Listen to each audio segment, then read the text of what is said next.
What happens when the US Navy tries to land a massive cargo aircraft on a moving runway in the middle of the ocean? This isn't fiction.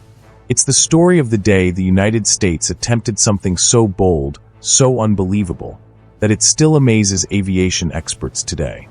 This is the story of the Hercules on the deck. In the early 1960s, the Cold War was at its peak. The United States needed to prove it could project military power and logistics across any ocean to any battlefield. Then came a daring question. What if a C-130 Hercules could land on an aircraft carrier?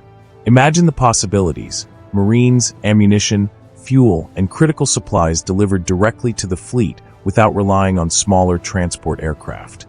Enter the Lockheed C-130 Hercules, a flying truck with a massive 132-foot wingspan. It had no business operating anywhere near an aircraft carrier, yet that's exactly where it was headed. It was like trying to land a school bus on a postage stamp. At the time, the US Navy faced a major logistical challenge. Carrier onboard delivery missions relied on the Grumman C-1 Trader, an aircraft with limited payload and range. As America's global commitments expanded, the Navy needed a better solution. The Hercules, already famous for its versatility and reliability, seemed like an unlikely candidate. The idea sounded almost impossible, but the potential advantages were too great to ignore. In October 1963, a KC-130F borrowed from the U.S. Marine Corps was selected for testing aboard the USS Forrestal. Only minor modifications were made. The underwing refueling pods were removed, an improved anti-skid braking system was installed, and the nose landing gear hydraulic orifice was modified to improve landing performance. The test crew consisted of Lieutenant James H. Flatley III as pilot, Lieutenant Commander W. W. Stovall as co-pilot, ADR-1 Ed Brennan as flight engineer, and Lockheed test pilot Ted H. Limmer, Jr. On October 30, 1963, with nearly 40 knots of headwind generated by the carrier's speed and natural winds, the historic trials began. During the tests, the Hercules completed 29 touch-and-go landings, 21 full-stop landings without arresting gear, and 21 unassisted takeoffs. At a weight of approximately 85,000 pounds, the aircraft came to a complete stop in just 267 feet and required only about 745 feet to take off. The results exceeded expectations. The Navy concluded that the C-130 could transport roughly 25,000 pounds of cargo over 2,500 nautical miles and still operate safely from an aircraft carrier. However, practical limitations ultimately ended the idea. The Hercules was simply too large for routine carrier operations.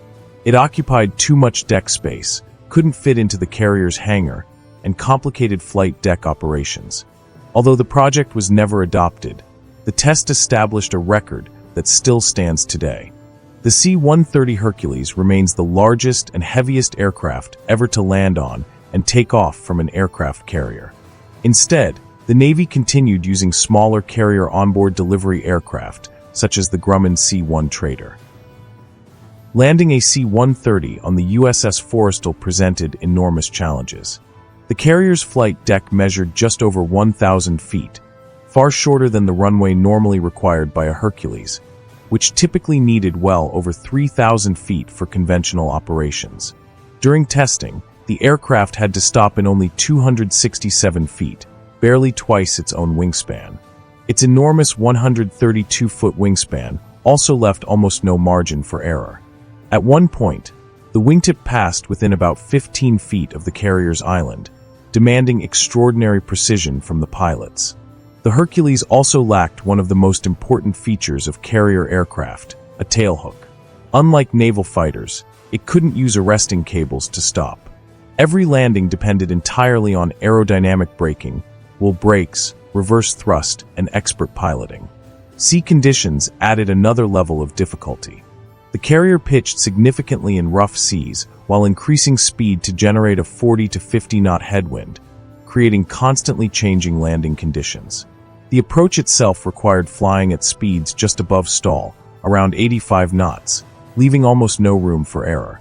Maintaining stable control while aiming for a moving deck demanded exceptional skill and perfect coordination between the flight crew and the carrier's landing officers. Even after landing, taxiing such a large aircraft around the crowded flight deck created additional operational challenges. Although every major obstacle was successfully overcome, the Navy concluded that routine C-130 carrier operations were simply not practical. The KC-130F used during the historic trials, proudly carrying its famous slogan, "Look Ma, no hook," now resides at the National Naval Aviation Museum in Pensacola, Florida. Its remarkable achievement remains one of the greatest demonstrations of aviation skill and engineering ever attempted. While the Hercules never became a regular part of carrier operations, its legendary landing aboard the USS Forrestal continues to prove that with enough determination, preparation, and courage, even the impossible can become reality.